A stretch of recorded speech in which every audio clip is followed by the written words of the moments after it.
final event of the 2016 World Championships in Cozumel would be an absolutely epic day with so many plot changes it's hard to describe. Starting off with a very warm 1,500-meter swim in the beautiful waters just off of Cozumel.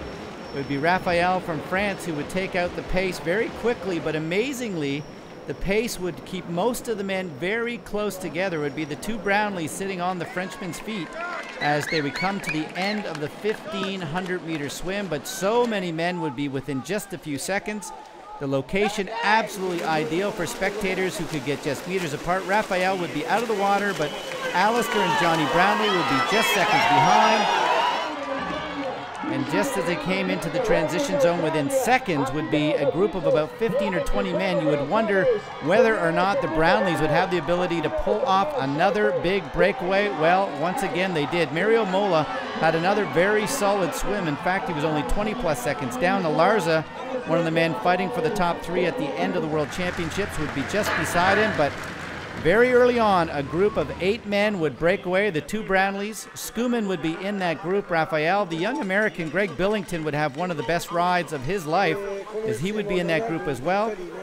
And as Aaron Royal and the group of 8 would go through the bike laps, the chase group would fall further and further behind. Dan Wilson, who was racing in his final event of the ITU career, did much of the work on the bike course, but as the athletes came to the end of the 8-lap, 40-kilometer ride, there'd be almost an 80-second gap between the lead group of 8 and the 35 men, including the big runners who would be coming up from behind.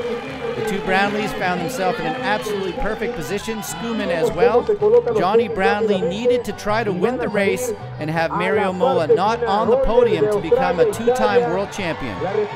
Very early on, Johnny Brownlee would be the aggressor on the run, and Henri Schoeman would be very close. And as the chase group of athletes came in 80 seconds down, Mario Mola would have to find some magic in his legs one more time to become the 2016 world champion. Alistair Brownlee would suffer in the heat through the early stages of the run, and Schoeman looked absolutely fantastic as he stayed on Johnny Brownlee's backside for most of the run, but Mario Mola would be very aggressive along with his training mate, Richard Murray. Late in the run, Johnny Brownlee pulled away and looked like he had the World Championship in the bag. Schoeman and Alistair Brownlee would be back in second and third, but then less than 400 meters from the finishing line, unbelievable, Johnny Brownlee would start to find fatigue. He did not know where he was, and something that we've never seen before, Alistair Brownlee would help his brother to the finishing line. Henri Schoeman could not believe his eyes. He would have himself an ability to get to the finish and win the grand final. The crowd absolutely could not believe what they were seeing. Henri Schoeman, the man who had been the bronze medalist at the Olympic Games, would claim the grand final. What an incredible rock star season for Henri Schoeman. And as he crossed the line, he would look back and not believe what he was seeing. The two Brownlee brothers trying to make their way to their finishing line with Richard Murray just seconds behind. And Alistair Brownlee would help the younger of the Brownlees in, push him across the line. It would be Johnny second, Alistair third, and Richard Murray would rock the crowd up as he waited for Mario Mola to make the last 50 meters. It would be training mates coming in across the line, Richard Murray in fourth, Mola in fifth, and claiming the world title. Yeah, I mean, I knew they're from Great Britain and they're not really adjusted to this heat as well as some other guys, and I'm fortunate enough to be a small guy and handle the heat a little bit better.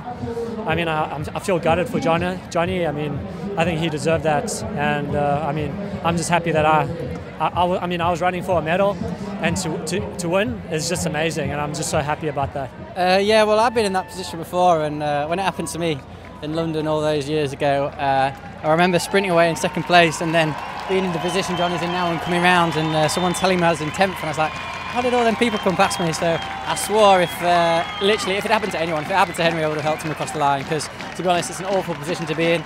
If he'd conked out okay from the finish line there and there isn't the medical support, you know, it's a dangerous position to be in. So whatever, obviously the World Series is a big play, but whatever, it's the right thing to do. And that's Well, to be honest, I was already considering that the role from Alistair here was to help Johnny. I couldn't handle, I couldn't think at any other way in between them brothers. So considering that, yeah, I thought well, I'm going to be second again, but at least I will fight until the end. Then I had the last few comments when they were telling me that Johnny was not feeling well, so then I thought, hey, fight every position because it might be worth it.